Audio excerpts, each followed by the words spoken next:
Hello my dear students, welcome back to my YouTube channel. मेरे YouTube channel पे आप लोग का बहुत बहुत स्वागत है।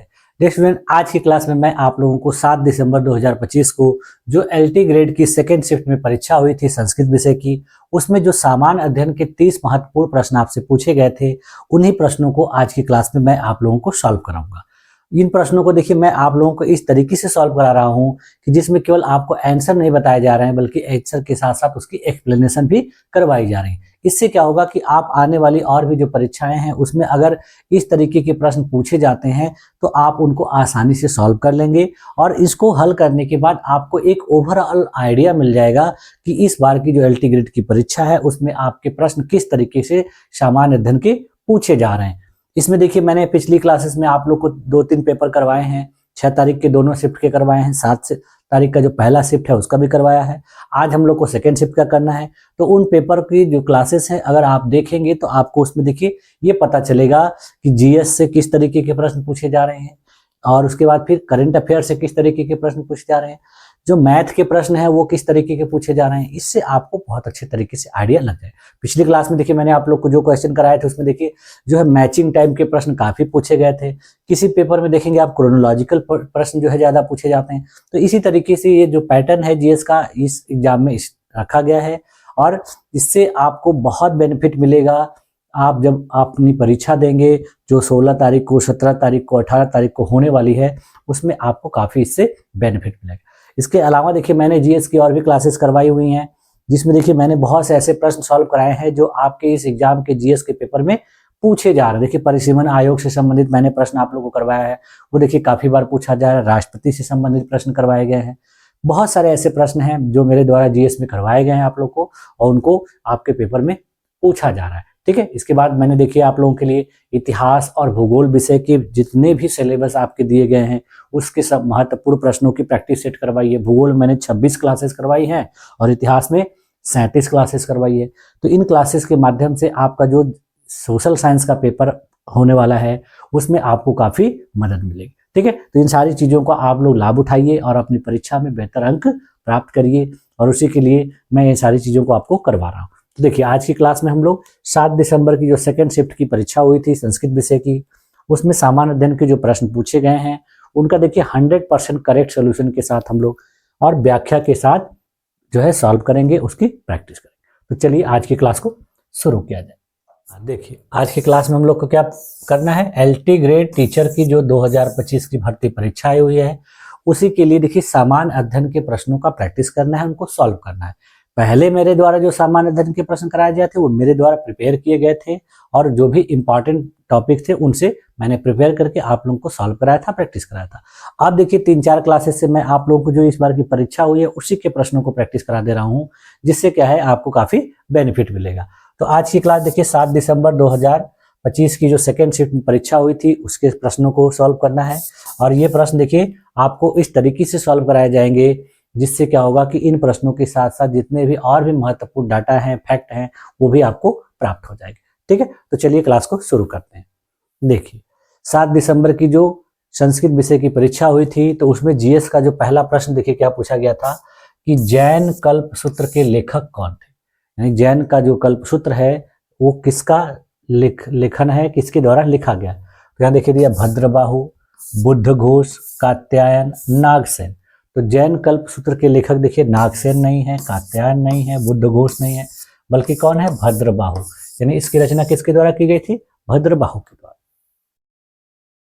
देखिए इसका आंसर है ए। व्याख्या क्या है कि कल्पसूत्र के लेखक आचार्य भद्रबाहु हैं, जो एक प्रसिद्ध जैन ऋतुकेवली थे, और इन्होंने यह महत्वपूर्ण जैन ग्रंथ लिखा है। इसमें इन्होंने पार्श्वनाथ और महावीर स्वामी जैसे तीर्थंकरों के जीवन आचरण संबंधी नियम हैं। इसके अलावा इसमें पर्युषण पर्व के दौरान पढ़ा जाने वाला यह महत्वपूर्ण ग्रंथ है। यह जैन धर्म का देखिए एक अत्यंत महत्वपूर्ण और सम्मानित ग्रंथ है, जिसे 12 सूत्रा भी कहा जाता है, क्योंकि इसमें लगभग 1216 श्लोक लिखे गए। यह देखिए दशाश्रुत स्कंद नामक आगम के 8वें अध्ययन से लिया गया है, और इसे पर्युषण पर्व के चौथे दिन से पढ़ा जाता है। यानी जैनियों में जो पर्युषण पर्व होता है उसके चौथे दिन से वो लोग इसको पढ़ते हैं। ठीक। तो ये सारी महत्वपूर्ण बातें इससे संबंधित आप लोगों को बता दी गई। अगला क्वेश्चन देखिए दिया गया है कि भारत का प्रथम ओपन एयर आर्ट वॉल संग्रहालय कहाँ पर स्थापित किया गया है? तो देखिए पहला दिया है लखनऊ, नई दिल्ली, भोपाल, कोलकाता। तो इस प्रकार का जो संग्रहालय है ओपन एयर आर्ट वॉल वाला, ये देखिए कोलकाता में नहीं, भोपाल में नहीं, लखनऊ में नहीं, बल्कि कहाँ पर, नई दिल्ली में स्थापित किया गया। तो इस क्वेश्चन का देखिए सही उत्तर क्या है? Option number B. सही उत्तर क्या है? बी। देखिए आंसर है बी। व्याख्या क्या होगा कि भारत का पहला ओपन एयर आर्ट वॉल संग्रहालय जो है नई दिल्ली के मौसम भवन में स्थापित किया गया है। इसका उद्घाटन देखिए 18 फरवरी 2025 को डॉक्टर जितेंद्र सिंह के द्वारा किया गया था। यह देखिए भारत मौसम विज्ञान विभाग IMD की 150वीं वर्षगांठ मनाते हुए विज्ञान और कला को एक साथ लाता है। इसमें 38 भित्ति चित्र यानी म्यूरल्स हैं जो IMD के इतिहास, मौसम विज्ञान में प्रगति, कृषि, आपदा प्रबंधन और दैनिक जीवन पर इसके प्रभाव को दर्शाते हैं। इसे देखिए दिल्ली स्ट्रीट आर्ट के सहयोग से विकसित किया गया। तो ये महत्वपूर्ण बातें आपको इससे संबंधित जाननी है, इसको नोट करना है। फिर देखिए अगला प्रश्न पूछा जा रहा है कि बिग इंच पाइपलाइन परिवहन करती है। देखिए परिवहन के विभिन्न प्रकार के माध्यम होते हैं, वायु परिवहन होता है, जल परिवहन होता है, थल परिवहन होता है, और थल परिवहन में देखिए सड़क आती है, रेलवे आती है, पाइपलाइन आती है। तो इसी पाइपलाइन से संबंधित प्रश्न पूछा गया है। तो देखिए पहला दिया पेट्रोलियम, दूसरा दिया तरल पेट्रोलियम गैस, तीसरा दिया है जल, और चौथा दिया तरलीकृत कोयला। तो बिग इंच जो पाइपलाइन इस्तेमाल की जाती है परिवहन के लिए, उससे देखिए तरलीकृत कोयला नहीं, जल नहीं, तरल पेट्रोलियम गैस नहीं, बल्कि कच्चा तेल यानी पेट्रोलियम को परिवहन किया जाता है, एक स्थान से दूसरे स्थान पर पहुंचाया जाता है। तो इस क्वेश्चन का देखिए सही उत्तर क्या हो जाएगा आपका? Option number A. सही उत्तर क्या है? ए। देखिए आंसर है ए। व्याख्या क्या होगा कि बिग इंच पाइपलाइन जो है मुख्य रूप से कच्चे तेल यानी पेट्रोलियम का परिवहन करती है, जिसे द्वितीय विश्व युद्ध के दौरान टेक्सास से अमेरिका के पूर्वी तट तक पहुंचाया जाता था। यानी इसका इस्तेमाल कहाँ किया गया? USA के द्वारा किया गया। और कब किया गया? जब द्वितीय विश्व युद्ध चल रहा था। बाद में देखिए इसका उपयोग गैसोलीन और अन्य पेट्रोलियम उत्पादों के लिए भी किया गया, और इसके समानांतर बनी जो लिटिल बिग इंच थी, इसने भी देखिए रिफाइंड उत्पादों का परिवहन किया। ठीक, अगला क्वेश्चन देखिए क्या पूछा जा रहा है। चौथा कि आयुष्मान भारत योजना का आरंभ वर्ष यहाँ आपको पूछा गया है, किया गया था, और रुपया प्रति परिवार तक के स्वास्थ्य बीमा कवरेज देने के लिए। यानी इसमें पूछा जा रहा है कि आयुष्मान भारत योजना जो है किस वर्ष में शुरू की गई थी, और इसमें कितने रुपए का जो है लाभ परिवार को देने की बात कही गई थी। तो इसमें देखिए दिया है क्रमशः 2016 एवं 5 लाख, क्रमशः 2014 एवं 6 लाख, क्रमशः 2020 एवं 6 लाख, क्रमशः 2018 एवं 5 लाख। तो देखिए आयुष्मान भारत योजना जो है 2016 में नहीं, 2014 में नहीं, 2020 में नहीं, बल्कि 2018 में शुरू हुई थी, और इसमें 5 लाख रुपए तक का जो है बीमा कवरेज देने की बात सरकार के द्वारा कही गई। ठीक है, तो इस क्वेश्चन का देखिए आपका सही उत्तर क्या हो जाएगा? Option number D. सही उत्तर क्या है? डी। ठीक, देखिए आंसर है डी। व्याख्या क्या होगा कि आयुष्मान भारत योजना जो है प्रधानमंत्री जो है आयुष्मान योजना का जो आरंभ है 2018 में किया गया था। ये देखिए प्रति परिवार प्रति वर्ष 5 लाख तक के स्वास्थ्य बीमा कवरेज देने के लिए शुरू, यानी एक वर्ष में एक परिवार को 5 लाख रुपए तक का इलाज करने की सुविधा इसमें दी गई। इससे देखिए गरीबों और कमजोर वर्गों को माध्यमिक और तृतीयक स्तर के अस्पतालों में भर्ती होने पर कैशलेस इलाज मिल सके। यानी जो कमजोर वर्ग के लोग हैं उनको अस्पताल में भर्ती होने पर 5 लाख रुपए तक का इलाज मुफ्त में किया जाएगा। ठीक, अगला प्रश्न देखिए क्या है कि निम्नलिखित में से कौन सी नदी कर्क रेखा को 2 बार पार करती है। यानी भारत की ऐसी कौन सी नदी है जो कर्क रेखा को 2 बार पार करती है। तो देखिए माही नदी, चंबल नदी, लूनी नदी, साबरमती नदी। तो इसमें देखिए इन चारों में से वह ऐसी नदी जो कर्क रेखा को 2 बार पार करती है, तो देखिए वो साबरमती नहीं है, लूनी नहीं है, चंबल नहीं, बल्कि कौन सी नदी है? माही नदी है। यानी इस क्वेश्चन का आपका राइट ऑप्शन क्या हो जाएगा? Option number A. सही उत्तर क्या है? ए। देखिए आंसर है ए। व्याख्या क्या होगा कि कर्क रेखा को 2 बार पार करने वाली एकमात्र भारतीय नदी कौन है? माही नदी है, जो मध्य प्रदेश से निकलकर राजस्थान और गुजरात से बहते हुए खंभात की खाड़ी में गिरती है। अपने यू आकार के मोड़ के कारण इसे यह 2 बार काटती है। ठीक, अगला प्रश्न देखिए क्या दिया गया है कि झांसी की रानी का उल्लेख करते हुए किसने यह पंक्ति कही। कौन सी पंक्ति कही है कि यहाँ वह महिला लेटी है जो विद्रोहियों में एकमात्र पुरुष थे। यानी इस तरह का स्टेटमेंट किसने कहा था झांसी की रानी लक्ष्मीबाई के बारे में। तो यहाँ देखिए पहला ऑप्शन दिया सर ह्यू रोज, दूसरा है जॉन निकोलसन, तीसरा है कॉलिन कैम्बेल और चौथा है कर्नल नील। तो झांसी की रानी के बारे में इस तरह के जो वाक्य कहे थे किसने कहे थे, तो कर्नल नील ने नहीं, कॉलिन कैम्बेल ने नहीं, जॉन निकोलसन ने नहीं, बल्कि सर ह्यू रोज के द्वारा कहा गया था। तो इस क्वेश्चन का देखिए सही उत्तर क्या हो जाएगा आपका, ऑप्शन नंबर ए। सही उत्तर क्या है, ए। देखिए आंसर है ए। व्याख्या क्या होगा कि यहाँ वह महिला लेटी है जो विद्रोहियों में एकमात्र पुरुष थी। यह पंक्ति देखिए किसने कही है, जनरल ह्यूरोज ने रानी लक्ष्मीबाई के बारे में कही थी। जनरल ह्यूरोज जो 1857 के विद्रोह के दौरान ब्रिटिश सेना के अधिकारी थे और जिन्होंने झांसी में विद्रोह को दबाया था, रानी की वीरता, चतुराई और युद्ध कौशल से बहुत ज़्यादा प्रभावित हुए थे। उनकी मृत्यु के बाद उन्होंने श्रद्धांजलि के रूप में यह टिप्पणी की जो भारतीय इतिहास में रानी के असाधारण साहस का एक प्रमाण बन गई। ठीक, अगला क्वेश्चन देखिए क्या पूछा गया है, कंप्यूटर से रिलेटेड है। 5वीं पीढ़ी का कंप्यूटर जो है उसकी भाषा क्या है। देखिए कंप्यूटर की बहुत सारी भाषाएं होती हैं, तो इसमें देखिए एल्गोल, प्रोलॉग, पास्कल, फोर्ट्रान। तो इसमें से जो भाषा 5वीं पीढ़ी के कंप्यूटर की है, देखिए फोर्ट्रान नहीं है, पास्कल नहीं है, एल्गोल नहीं है, बल्कि कौन सी है, प्रोलॉग है। ठीक है, तो इस क्वेश्चन का सही उत्तर क्या है आपका, ऑप्शन नंबर बी। देखिए आंसर क्या है, बी। व्याख्या क्या होगा कि 5वीं पीढ़ी यानी 5th जनरेशन के कंप्यूटरों में मुख्य रूप से लिस्प यानी लिस्ट प्रोसेसिंग और प्रोलॉग प्रोग्रामिंग इन लॉजिक भाषाओं का उपयोग किया जाता है। ये भाषाएं देखिए आर्टिफिशियल इंटेलिजेंस यानी एआई, मशीन लर्निंग और प्राकृतिक भाषा प्रसंस्करण यानी नेचुरल लैंग्वेज प्रोसेसिंग से आधारित हैं। ये भाषाएं देखिए मानव भाषा जैसे अंग्रेजी के काफ़ी करीब हैं, जिससे कंप्यूटर से बातचीत करना आसान हो जाता है। इनका लक्ष्य जो है मशीनों को स्वयं निर्णय लेने में सक्षम बनाना, यानी इस तरह की भाषा का उपयोग ज़्यादातर एआई फंक्शन के लिए किया जा रहा है। देखिए अगला क्वेश्चन देखिए क्या पूछा जा रहा है कि ICAR-IARI नई दिल्ली के द्वारा धान के भूसे या पराली के त्वरित अपघटन के लिए विकसित जो सूक्ष्म जीव स्प्रे है उसका नाम क्या रखा गया। यानी जो दिल्ली और हरियाणा के क्षेत्र में धान की परालियां जलाई जाती थी, तो इससे देखिए त्वरित आप जला के न बल्कि इसका क्या किया जाए, त्वरित रूप से अपघटन कर दिया जाए, उसके लिए एक स्प्रे डेवलप किया गया है। तो उसका नाम देखिए पूछा जा रहा है। तो यहाँ देखिए उसका नाम क्या है, Pusa composter, Pusa decomposer, agri decomposer, Pusa bio granule. तो इस तरीके का जो स्प्रे है उसका नाम देखिए पूसा बायो ग्रेन्यूल नहीं, एग्री डिकम्पोजर नहीं, पूसा कंपोस्टर नहीं, बल्कि क्या नाम है, पूसा डिकम्पोजर। यानी इस क्वेश्चन का सही उत्तर क्या हो जाएगा आपका, ऑप्शन नंबर बी। सही उत्तर क्या है, बी। देखिए आंसर क्या है, बी है। व्याख्या क्या होगा कि ICAR-ARI नई दिल्ली द्वारा विकसित धान के भूसे या पराली के त्वरित अपघटन के लिए सूक्ष्मजीवी स्प्रे का नाम जो है पूसा डिकम्पोजर रखा गया है।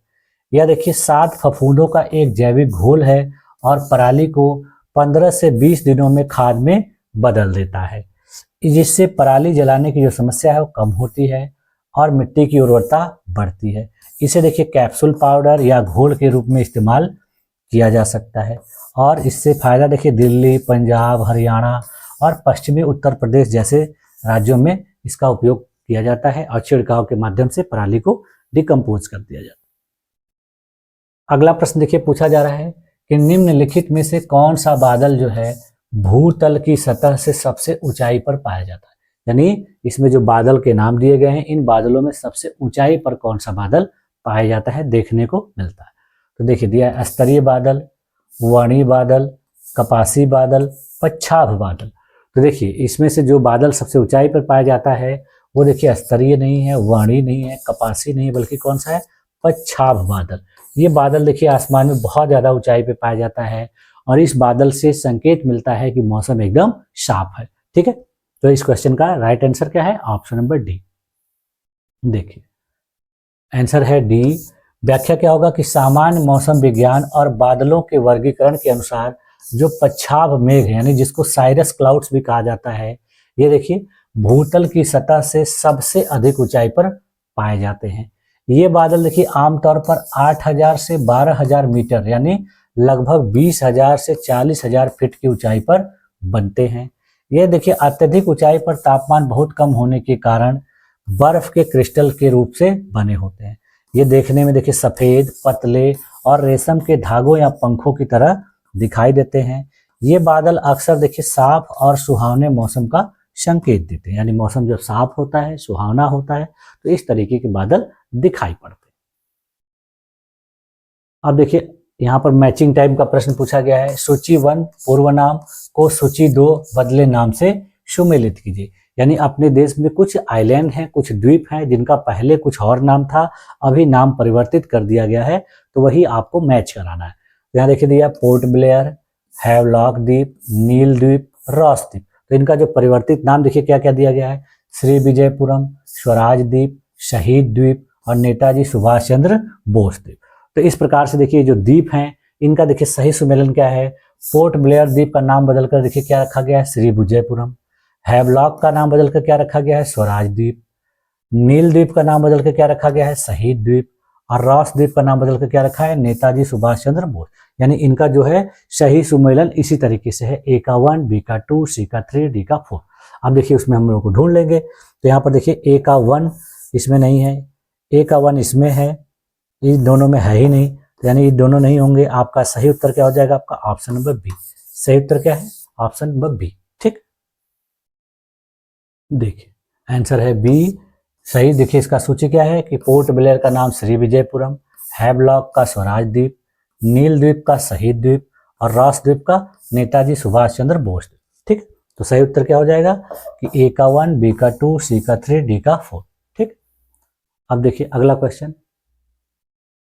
इसमें पूछा जा रहा है कि भारत की पहली हाइड्रोजन संचालित जो ट्रेन है वो किस रूट पर चलेगी। यानी भारत में हाइड्रोजन से चलने वाली ट्रेनों का शुरुआत किया जाएगा, ये ट्रेनें चलाई जाएंगी।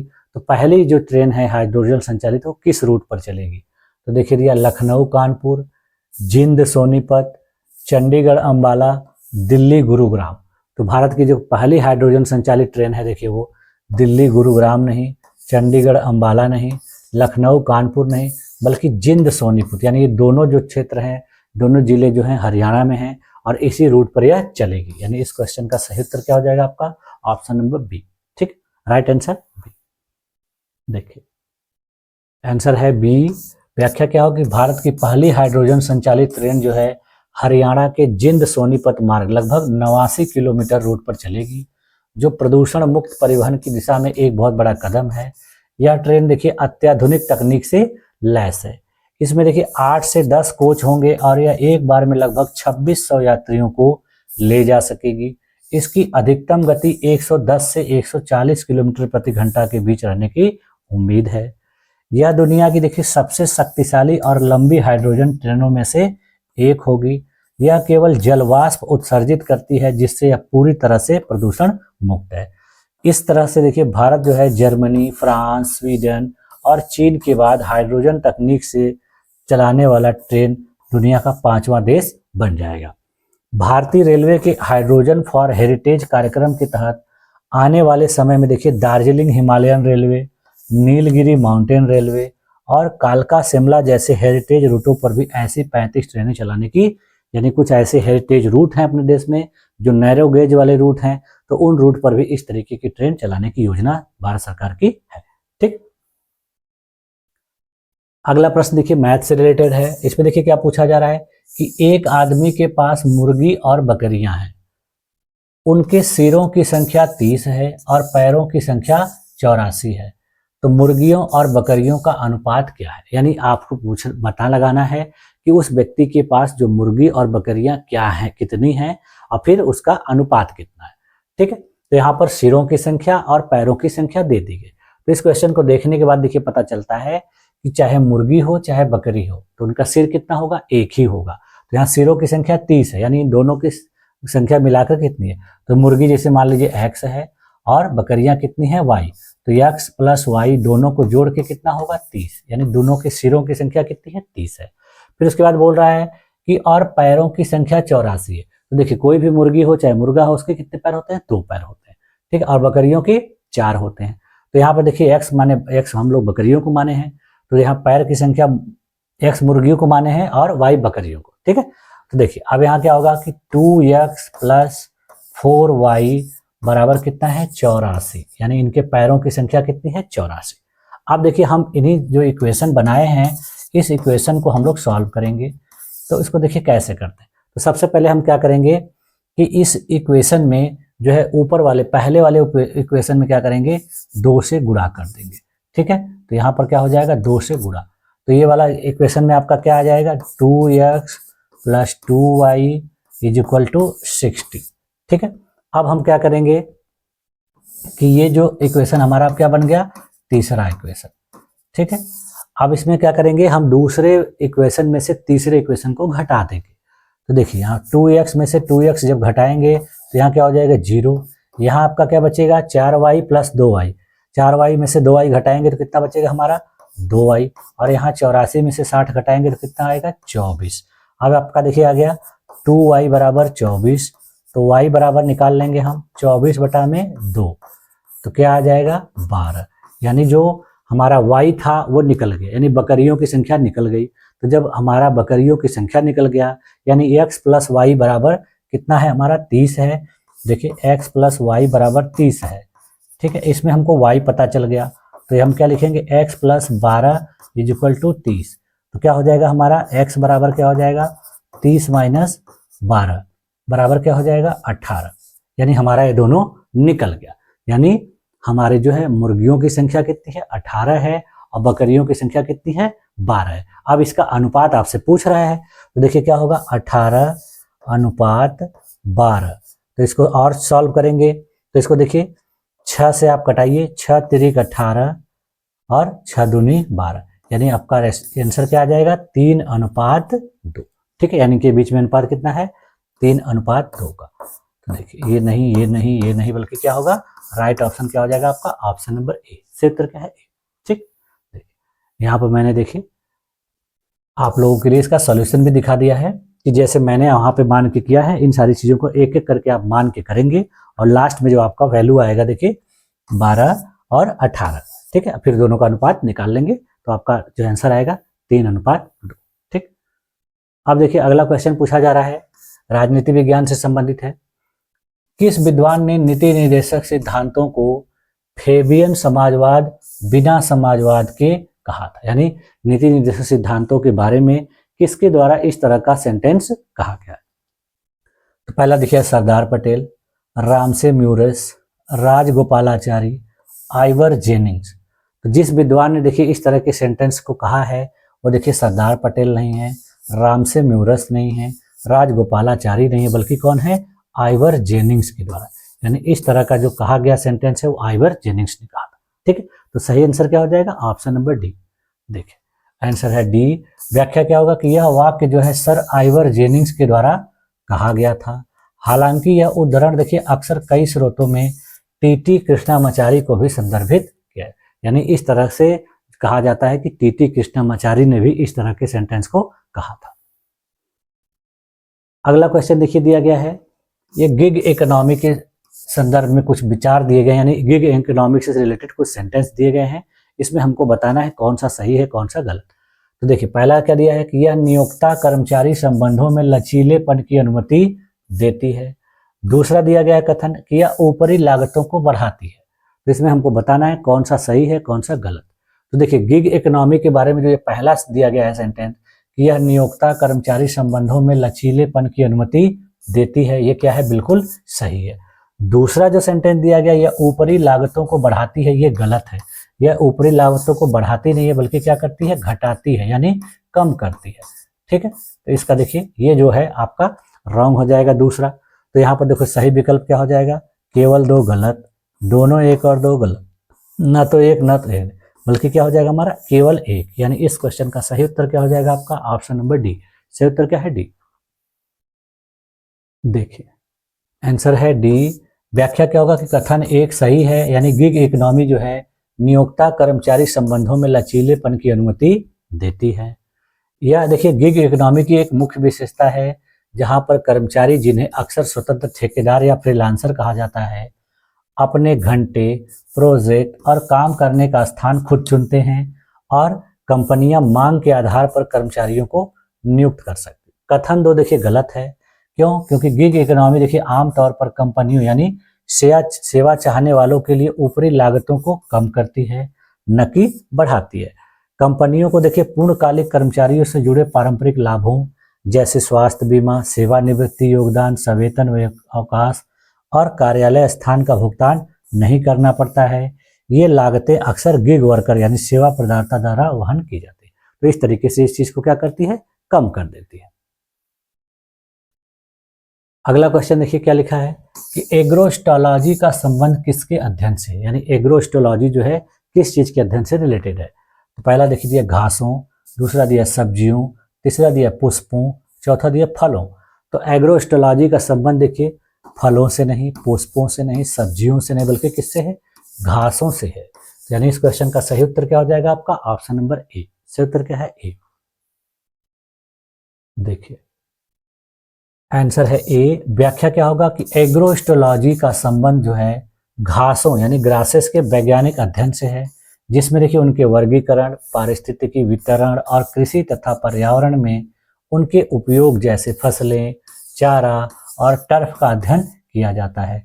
यह देखिए वनस्पति विज्ञान यानी बॉटनी की एक शाखा है जो घास परिवार और घास जैसी प्रजातियों जैसे सेज, रस इत्यादि पर केंद्रित होती है।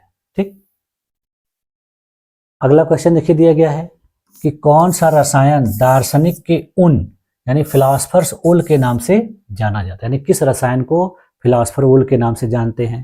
तो पहला देखिए दिया जिंक सल्फाइड, दूसरा दिया फेरिक ऑक्साइड, तीसरा दिया जिंक ऑक्साइड और चौथा दिया जिंक सल्फेट। तो वह रसायन जो दार्शनिक वुल के नाम से जाना जाता है वो देखिए जिंक सल्फाइड नहीं, फेरिक ऑक्साइड नहीं, जिंक सल्फेट नहीं, बल्कि जिंक ऑक्साइड है। यानी इस क्वेश्चन का सही उत्तर क्या है? Option number C. सही उत्तर क्या है? सी। देखिए आंसर है सी। व्याख्या क्या होगा कि दार्शनिक का ऊन यानी फिलासफर्स वुल नाम जो है जिंक ऑक्साइड नामक रसायन को कहा जाता है।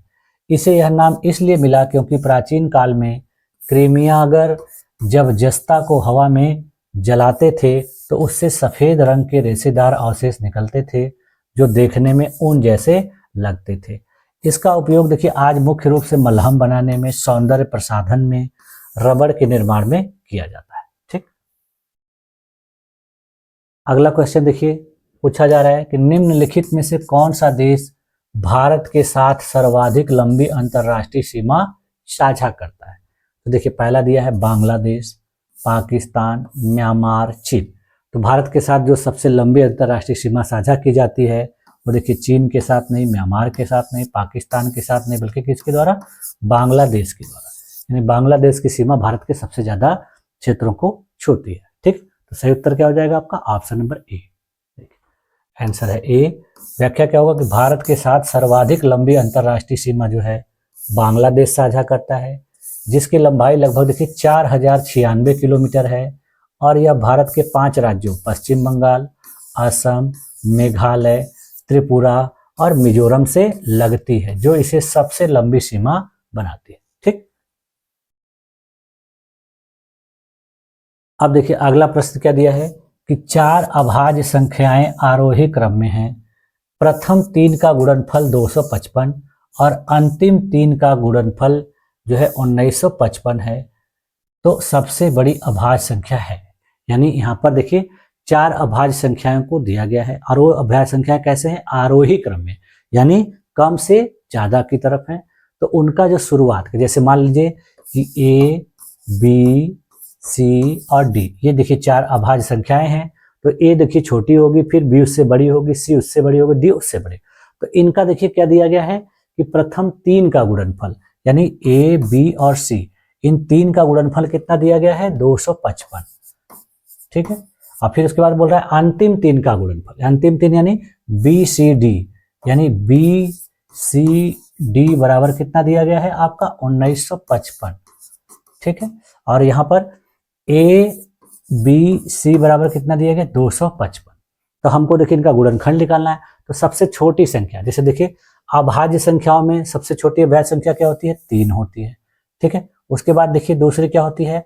5 होती है। तो 3 गुणे 5 कितना हो जाएगा हमारा? 15। अब देखिए 15 का गुणा किस संख्या में करें कि हमारा 255 आ जाए?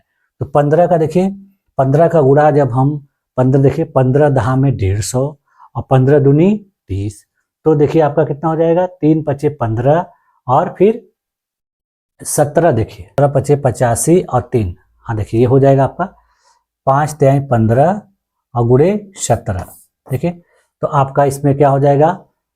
255, ठीक है। यानी हमारा जो है ये क्या आ गया? a बराबर 3, b बराबर 5 और c बराबर क्या हो गया? 17, ठीक है। देखिए जब आप गुणा करेंगे 17 पच्चीस 85 और 85 के गुणा 3 में करेंगे 255 आ जाएगा, यानी हमारा यहाँ पर निकल गया। तो अब इसको देखिए इस मान को इसमें फिट कर देंगे, यानी देखिए हमारा b क्या है? 5 है, c क्या है? 17 है और d हमको निकालना है, तो d बराबर निकालना है। तो इसको देखिए हम क्या करेंगे? d बराबर क्या हो जाएगा? 1955 बटा में 85, ठीक है। अब देखिए हम इनको आपस में कटा लेंगे, तो 17 से पहले देखिए भाग दीजिए ऊपर दोनों में, तो यहाँ क्या होगा? 17 पच्चीस 85, यहाँ देखिए 17 के 17, फिर यहाँ कितना बचेगा? 2 और 5 25, फिर देखिए 17 के 17, यहाँ बचा 8 और 17 पच्चीस 85। अब देखिए 115 में 5 से फिर भाग देंगे, तो 5 का देखिए भाग देंगे, 5 दूनी 10, 5 तिहाई 15, यानी देखिए कितना आएगा? 23, यानी डी का मान हमारा निकल गया 23। तो इसमें देखिए पूछा जा रहा है कि आपसे कि सबसे बड़ी अभाज्य संख्या कौन सी है? तो इन संख्याओं में देखिए हमारा क्या क्या निकला? 3 निकला, 5 निकला, 17 निकला और 23। तो इन चौथी में देखिए सबसे बड़ी जो है कौन सी है? 23। तो इसका देखिए राइट आंसर क्या हो जाएगा आपका? ऑप्शन नंबर ए, यानी ये सब नहीं। तो सही उत्तर क्या है आपका? ऑप्शन नंबर ए, ठीक। देखिए आंसर क्या है? ए। व्याख्या देखिए हल किया गया मैंने जैसे वहां पे आप लोग को बताया उसी तरीके से मान के इन सब के मान को मैंने निकाला है। फिर देखिए जो है डी निकाला है, डी निकल के आएगा, तो इसको देखिए भाग देंगे तो लास्ट में क्या आएगा? 23, ठीक है। तो इसी तरीके से इसको सॉल्व करेंगे। देखिए अगला प्रश्न देखिए क्या पूछा रहा है कि ग्लोबल स्पेक्स 2030 पहल किसने शुरू की थी? यानी ग्लोबल स्पेक्स 2030 नामक जो पहल है, इनिशिएटिव है, किसके द्वारा शुरू किया गया है? तो पहला देखिए दिया विश्व स्वास्थ्य संगठन, दूसरा दिया विश्व बैंक, तीसरा दिया है गूगल, चौथा दिया यूनिसेफ। तो ग्लोबल स्पेक्स 2030 पहल जो है शुरू की गई है यूनिसेफ के द्वारा नहीं, गूगल के द्वारा नहीं, विश्व बैंक के द्वारा नहीं, बल्कि विश्व स्वास्थ्य संगठन यानी WHO के द्वारा यह शुरू की गई। तो इस क्वेश्चन का देखिए राइट ऑप्शन क्या हो जाएगा आपका? Option number A. सही उत्तर क्या है? ए, ठीक। देखिए आंसर क्या है? ए है। व्याख्या क्या होगा कि ग्लोबल स्पेक्स 2030 जो पहल है वो देखिए WHO यानी विश्व स्वास्थ्य संगठन के द्वारा शुरू की गई है।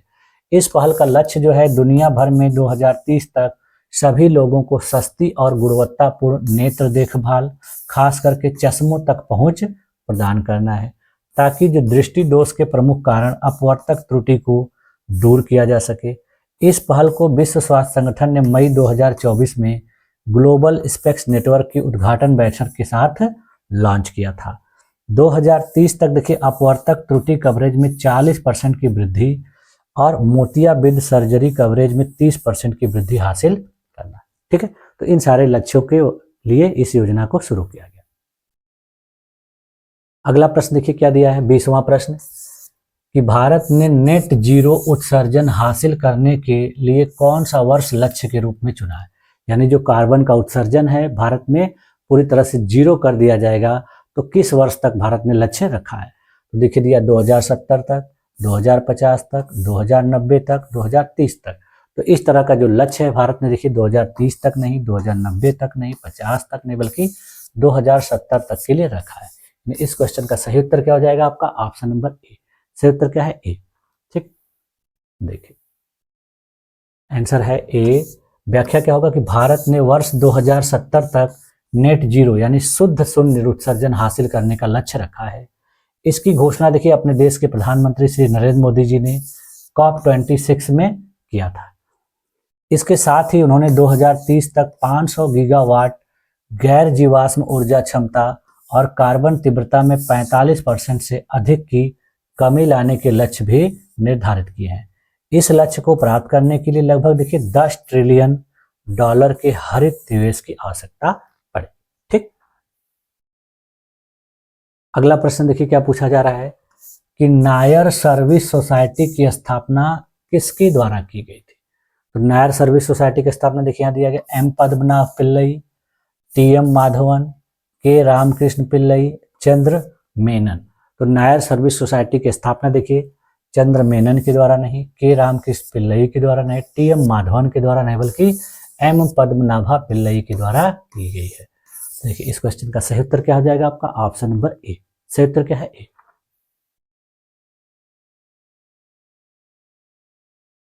देखिए आंसर है ए। व्याख्या क्या होगा कि नायर सर्विसेज सोसाइटी की स्थापना मन्नतु पद्मनाभन द्वारा की गई थी। इसकी स्थापना देखिए 31 अक्टूबर 1914 को हुई थी। इसका मुख्य उद्देश्य केरल के नायर समुदाय का उत्थान करना, सामाजिक सुधार और उन्हें आधुनिक शिक्षा के माध्यम से सशक्त बनाना था।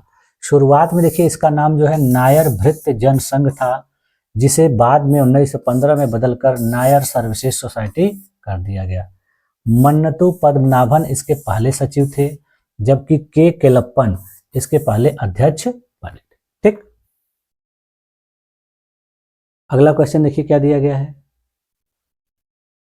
निम्नलिखित घटनाओं को सही कालानुक्रम में व्यवस्थित कीजिए। यानी यहाँ पर देखिए कुछ घटनाएं हैं, इनको आपको कालानुक्रम यानी क्रोनोलॉजिकल ऑर्डर में अरेंज करना है। तो पहला देखिए दिया गया दादरा और नागर हवेली संघराज्य क्षेत्र, यानी दादरा और नागर हवेली जो संघराज्य क्षेत्र है उसका गठन कब किया गया। 10वीं अनुसूची यानी जो दल बदल कानून है वो कब लाया गया। सिंधी भाषा को 8वें अनुसूची में कब शामिल किया गया। और सिक्किम पूर्ण राज्य कब, यानी इनमें से जो हमारा पहले कौन सी घटना हुई, फिर कौन सी, यानी सबको अरेंज करना। ठीक, देखिए इसमें देखिए अब हम इसका देखिए ईयर लिख दे रहे हैं, उसके बाद आपको पता चल जाएगा। देखिए दादरा और नागर हवेली जो संघराज्य क्षेत्र बना था 1961 में बना था। ठीक है, उसके बाद देखिए जो सिंधी भाषा है इसको 8वीं अनुसूची में कब शामिल किया गया था, 1967 ईस्वी में। ठीक है, उसके बाद देखिए जो सिक्किम है पूर्ण गणराज्य कब बना था, 1975 ईस्वी में। और 10वीं अनुसूची जो है दल बदल अधिनियम जो है ये कब शामिल किया गया, 1985 में। ठीक है, देखिए अब आपका इसको क्रम से लगाना आसान हो जाएगा। तो हमारा देखिए पहला क्या हो जाएगा, यानी जो एक है पहला, उसके बाद फिर देखिए क्या हो जाएगा हमारा तीसरा, ये दूसरा है, फिर उसके बाद देखिए हमारा ये तीसरा है, और सबसे लास्ट में क्या है, ये चौथा। तो इसी तरीके से इसको हम देख लेंगे। तो हमारे पहला देखिए 1 1 यानी तीनों में दिया गया, ये वाला एलिमिनेट कर देंगे हम लोग। उसके बाद फिर देखिए हमारा जो दूसरा है, दूसरा क्या है, सिंधी भाषा का 8वीं अनुसूची में शामिल किया जाना। तो यानी जो 3 है, यानी 1 और 3 इसमें दिया गया है, 1 और 3 यानी ये भी एलिमिनेट हो जाएगा। अब इन दोनों में से हमारा एक राइट होगा। उसके बाद फिर देखिए हमारा जो तीसरा है वो चौथा है, यानी देखिए इसमें दिया गया दूसरा, ये नहीं होगा, यानी हमारे इस क्वेश्चन का राइट ऑप्शन क्या हो जाएगा, 1 3 4 2, यानी सही उत्तर क्या है आपका ऑप्शन नंबर ए। सही उत्तर क्या है ए, 1 3 4 2। ठीक, देखिए राइट ऑप्शन क्या आ जाएगा, ए आंसर 3 4 2, यानी 1 3 4। व्याख्या क्या है, घटनाओं का सही कालक्रम देखिए क्या है कि दादरा और नागर हवेली को संघराज्य क्षेत्र 1961 में बनाया गया था 10वें संविधान संशोधन के द्वारा।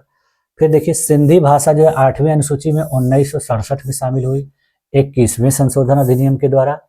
फिर उसके बाद देखिए जो है सिक्किम को पूर्ण राज्य बनाया गया 1975 ईस्वी में 36वें संशोधन अधिनियम के द्वारा। और फिर देखिए 10वीं अनुसूची में दल बदल 1985 में शामिल किया गया 52वें संशोधन अधिनियम के। ठीक है, तो इसका क्रम यही। ठीक, हाँ देखिए अगला प्रश्न आपका क्या है, इसमें पूछा जा रहा है कि निम्नलिखित में से कौन सा युग्म उपकरण उपयोग सही सुमेलित नहीं। यानी यहाँ पे देखिए कुछ उपकरण दिए गए हैं और इनको किस लिए उपयोग किया जाता है, किस काम के लिए, उसको आपको मैच करना है। तो यहाँ देखिए बताया है कि आपको जो सुमेलित नहीं है वही ढूंढना है।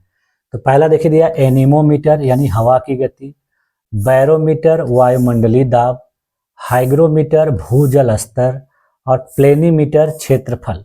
तो इसमें से देखिए जो उपकरण है प्लेनीमीटर क्षेत्रफल मापने के लिए इस्तेमाल किया जाता है, बैरोमीटर वायुमंडलीय दाब के लिए होता है, एनीमोमीटर हवा की गति के लिए। यहाँ जो हाइग्रोमीटर दिया देखिए भूजल स्तर नहीं बल्कि आर्द्रता को मापने के लिए इस्तेमाल किया जाता है। ठीक है, यानी इसका इस्तेमाल किस लिए किया जाता है, आर्द्रता को मापने, यानी यही जो आपका सुमेलित नहीं है। यानी इस क्वेश्चन का सही उत्तर क्या हो जाएगा आपका ऑप्शन नंबर सी। सही उत्तर क्या है सी। देखिए आंसर है सी। सही सुमेलित युग्म देखिए क्या है सी। हाइग्रोमीटर जो है भूजल स्तर से संबंधित नहीं होता है, बल्कि हाइग्रोमीटर का उपयोग किस लिए किया जाता है, वायु या किसी गैस की आर्द्रता को मापने के लिए किया जाता है। भूजल स्तर को देखिए मापने के लिए जो है पीजोमीटर या जल स्तर संकेतक का उपयोग किया जाता है। बाकी देखिए एनेमोमीटर हवा की गति, बैरोमीटर वायुमंडलीय दाब, प्लेनीमीटर क्षेत्रफल के लिए इस्तेमाल किया जाता है। ठीक, अगला प्रश्न देखिए क्या पूछा जा रहा है कि एक दंत चिकित्सक के द्वारा अवतल दर्पण का फोकल लेंथ 2.5 सेंटीमीटर उपयोग करने के लिए दांत की दूरी होनी चाहिए। यानी एक दंत चिकित्सक है तो अवतल दर्पण का उपयोग कर रहा है जिसकी फोकल लेंथ कितनी है 2.5 सेंटीमीटर, तो उसमें दांत की दूरी कितनी होनी चाहिए। तो यहाँ पर देखिए दिया 4.5 सेंटीमीटर, 1.5 सेंटीमीटर, 3.5 सेंटीमीटर, 2.5 सेंटीमीटर। तो देखिए अवतल दर्पण के द्वारा जब कोई चिकित्सक इसका इस्तेमाल करता है दांत को देखने के लिए, दूरी देखिए कितनी होनी चाहिए, 4.5 नहीं, 1.5 नहीं, 2.5, 3.5 नहीं, बल्कि 2.5 सेंटीमीटर होनी चाहिए। यानी इस क्वेश्चन का सही उत्तर क्या हो जाएगा आपका ऑप्शन नंबर डी। देखिए दांत की दूरी जो है दर्पण से 2.5 सेंटीमीटर होनी चाहिए। दंत चिकित्सक के द्वारा देखिए अवतल दर्पण का उपयोग दांत का बड़ा और सीधा प्रतिबिंब प्राप्त करने के लिए किया जाता है। तो अवतल दर्पण में जब वस्तु को देखिए फोकस और ध्रुव के बीच रखा जाता है तो एक बड़ा सीधा और आभासी प्रतिबिंब बनता है। ठीक, अगला क्वेश्चन देखिए क्या दिया गया, कुछ देखिए व्यंजक दिए गए हैं, x बटा में x minus y plus y बटा में x plus Y plus 2xy बटा में y square minus x square का मान निकालना है। तो देखिए इसको जब आप सॉल्व करेंगे, सॉल्व करने के बाद देखिए आपका जो आंसर आएगा वो क्या आएगा 1 आएगा, यानी ये तीनों नहीं होंगे। तो इस क्वेश्चन का सही उत्तर क्या हो जाएगा आपका ऑप्शन नंबर बी।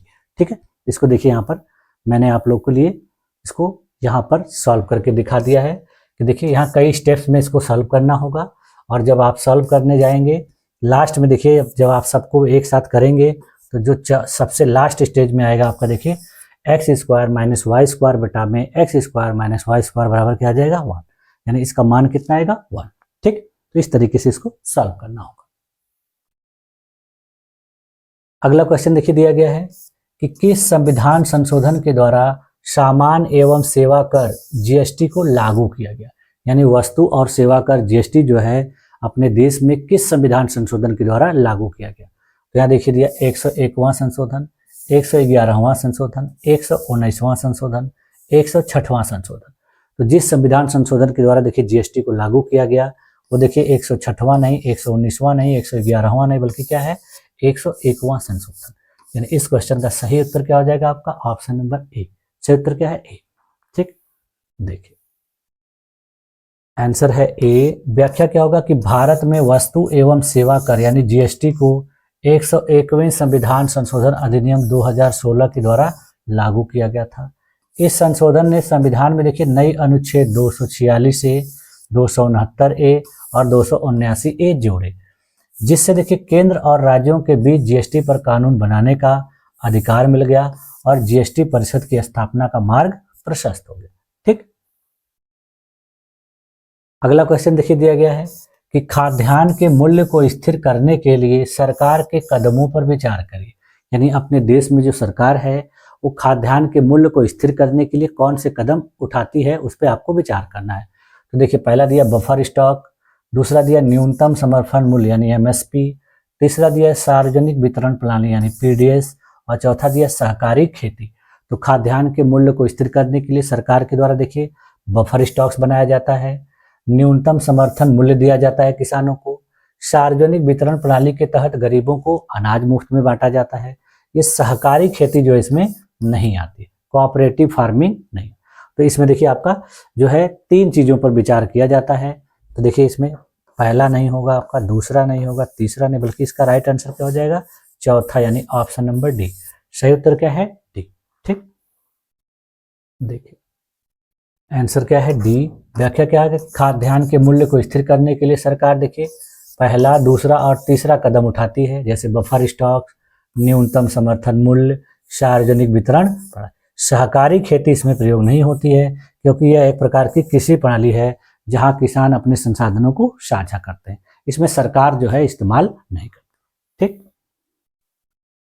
अगला क्वेश्चन देखिए दिया है कि सूची 1 समाचार पत्र को सूची 2 स्थान से सुमेलित कीजिए। यानी कुछ समाचार पत्रों का नाम दिया गया है, वो कहाँ से प्रकाशित होते थे उनको आपको सुमेलित करना है।